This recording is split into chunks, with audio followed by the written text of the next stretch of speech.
There is a photograph in the Chicago History Museum that most people walk past without stopping. It shows a tunnel, not a subway tunnel designed to carry passengers, not a utility conduit carrying cables or pipes, not a drainage channel managing the water table beneath a city built on swampy ground. A fully constructed railroad tunnel running beneath the streets of downtown Chicago, complete with tracks, electric locomotives, wooden freight cars loaded with coal, a ceiling just high enough for a standing man to clear if he kept his head tilted slightly forward. The tunnel is lit by bare electric bulbs strung along the ceiling at intervals of perhaps 20 feet. The locomotive in the frame is pulling a line of cars. The men standing beside it are wearing work clothes and looking at the camera with the particular expression of people who know they are doing something that most of the city above them has absolutely no idea is happening. The photograph is dated 1910. The railroad in it was already 11 years old when that photograph was taken. It would continue operating for another 46 years after that photograph was taken. For 53 years total, it would move freight through the heart of one of the largest commercial districts in the United States, and when it finally closed, it would be filled with concrete so completely and so deliberately that most of the people who walked above it every day of their working lives never knew it had existed. Until the river came in and told them. I found this while researching the underground infrastructure of American cities. Following a pattern I had begun to notice in city after city across the country, systems that were built, operated for decades, and then sealed away with such thoroughness that the ceiling itself became invisible. Not hidden in the dramatic sense of the word, invisible in the more unsettling sense, present and functioning for half a century and then simply not present anymore. With the gap between the two states so efficiently managed that most people who lived through the transition never noticed it had occurred, I expected to find a story about ambition that outran execution, a grand project that was proposed, partially built, and then abandoned when the money ran out, or the politics shifted, or the technology proved inadequate. That is the story that American infrastructure history is full of. Instead, I found something that worked, something that operated continuously for 53 years, something that moved approximately 3 million tons of freight per year at its peak through 62 miles of tunnel running beneath the most densely developed commercial real estate in the American Midwest, and something that was filled with concrete, not because it failed, but because filling it was cheaper than maintaining it. The Illinois Telephone and Telegraph Company applied for permits in 1899 to bore tunnels beneath the Chicago Loop District. The stated purpose was telephone infrastructure. The company represented to the city that it needed to run telephone cables beneath the congested streets of downtown Chicago. The surface of the loop was a chaos of overhead wires at the time, telegraph lines and telephone lines and electrical lines running between poles that lined every street, a web of infrastructure that was becoming unmanageable as the city grew and the demand for communication services expanded. Running cables underground was a legitimate solution to a genuine problem. The city approved the permit. The permit specified tunnels approximately 6 feet in diameter, enough for telephone cables, enough for maintenance workers to crawl through, entirely consistent with the stated purpose of telephone infrastructure. What the company actually built was not consistent with that stated purpose in any dimension. The tunnels were 11 feet wide and 7.5 feet tall. They were lined with concrete and brick to a standard that suggested permanent infrastructure rather than utility conduits. They were equipped with electric rail running on a 2-foot gauge track. They were connected through lateral tunnels to the basements of office buildings and department stores and hotels throughout the loop, giving the tunnel system direct access to the subterranean levels of nearly every major commercial building in downtown Chicago. By the time the city discovered what was actually being built beneath its streets, the tunnels already stretched for miles. The Illinois Telephone and Telegraph Company had reorganized itself as the Chicago Tunnel Company, had abandoned the telephone cable business entirely, and had revealed, through the simple act of continuing to build what it was building, that the telephone cable permit had been a mechanism for obtaining access to the public right-of-way beneath Chicago's streets rather than a genuine description of its intentions. The company had been building a freight railroad, Underground, without authorization, without a franchise agreement for railroad operations, without any of the regulatory approvals that would have been required for a surface railroad operating in the same territory.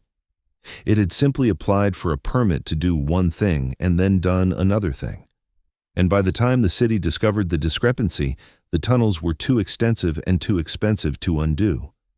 The city's response was not demolition, it was negotiation. The tunnels existed.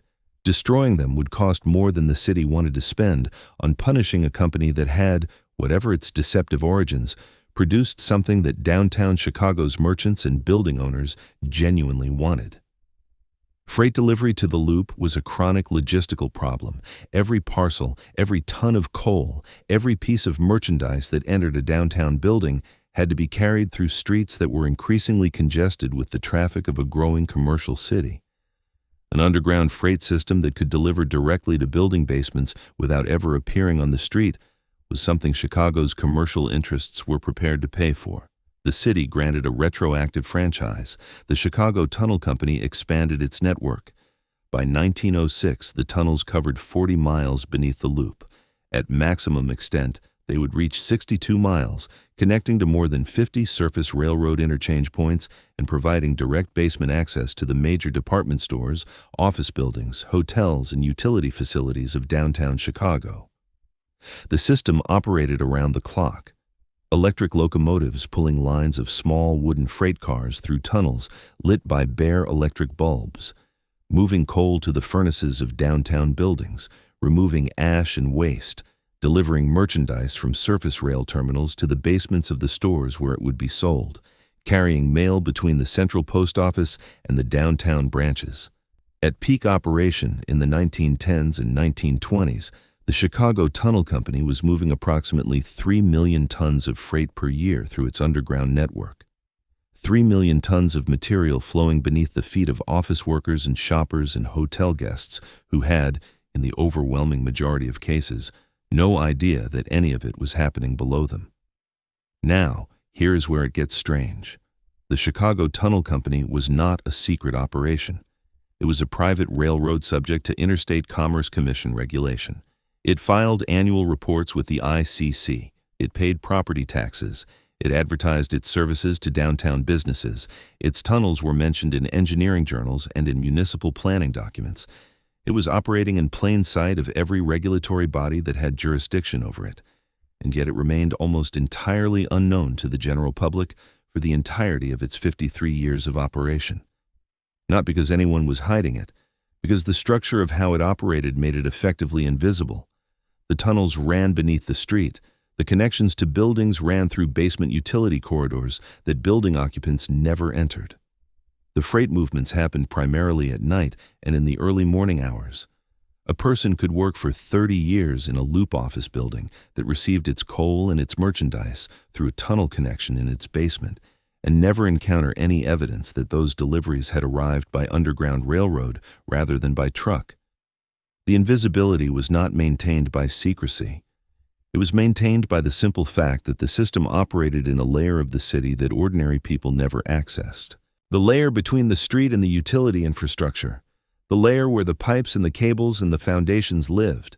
The layer that everyone above it relied on and almost nobody ever thought about. The system began declining in the 1940s. Diesel trucks were more flexible than fixed tunnel infrastructure. Downtown buildings were converting from coal heat to other fuel systems, eliminating the tunnel company's largest single category of freight. The workforce required to operate 62 miles of underground railroad was expensive in the post-war labor market. The Chicago Tunnel Company filed for bankruptcy in 1956. The city acquired the tunnels and then made the decision that completed the erasure, rather than repurpose the tunnels for other uses, rather than convert them to utility corridors the way other cities had converted abandoned infrastructure, rather than maintain them as a historical artifact of a genuinely unusual chapter in American urban development. The city filled significant portions of the tunnel network with concrete. The official justification was structural. The street surface above the tunnels required support. Filling the tunnels was cheaper than maintaining them as open structures that required ongoing monitoring and occasional repair. The economics were straightforward. The effect was the permanent physical destruction of 62 miles of hand-built brick and concrete tunnel infrastructure that had no equivalent anywhere else in the world. Infrastructure that had been built without authorization, operated for 50 years in plain sight of every regulatory body in Chicago, and then eliminated so completely that the generation that came after the closure had no physical way of knowing it had ever been there. In April of 1992, a construction crew driving pilings near the Kinsey Street Bridge penetrated a tunnel wall that had not been filled with concrete. Water from the Chicago River began entering the tunnel network through the breach. Because the unfilled sections of the tunnels were interconnected throughout the loop, the water spread rapidly through the system. It began flooding the basements of buildings across downtown Chicago: the Palmer House, the Merchandise Mart, City Hall, the Art Institute of Chicago, dozens of office buildings. The flooding caused an estimated $1 billion in damage before the breach was sealed and the water was pumped out. And the news coverage of the flood revealed to the majority of Chicagoans who encountered it that a tunnel network existed beneath their city. Not had existed. Existed. In the present tense, in the unfilled sections that the concrete had not reached. Most of the people whose basements had flooded learned for the first time in the coverage of the disaster that had flooded them that the infrastructure responsible for the flooding had been built in 1899 and had operated continuously until 1956. A railroad that had moved 3 million tons of freight per year through the heart of their city for 53 years was introduced to most of the city's residents through the billion-dollar flood it caused 36 years after it closed. The records of the Chicago Tunnel Company's operations are not entirely gone. The ICC annual reports are in federal archives. Engineering drawings survive in the collections of the Chicago History Museum. The photograph I described at the beginning, the one with the electric locomotive and the coal cars and the men who knew they were doing something the city above them didn't know about, is available to any researcher who asks for it. What does not exist is any comprehensive accounting of how a private company managed to build 62 miles of unauthorized railroad beneath a major American city and operate it for 50 years while the entire regulatory apparatus of that city processed its filings and collected its taxes and somehow never found a mechanism for informing the public that any of it was there. The permit said telephone cables. The company built a railroad. The city discovered the deception and granted a franchise anyway. The railroad operated for 50 years. It was filled with concrete. It flooded the basements of City Hall and the Art Institute. And then it became a footnote. 3 million tons of freight per year, 62 miles of tunnel, 53 years of continuous operation, $1 billion in flood damage when the concrete turned out not to be as complete as anyone had assumed. And the layer of the city where all of it happened is still down there, behind the concrete that was poured to make it disappear, and in the sections where the concrete was never poured, waiting for the next time the river finds a gap. The water always finds the gaps. If you want more videos like this, make sure to subscribe to the channel. I'll see you in the next one.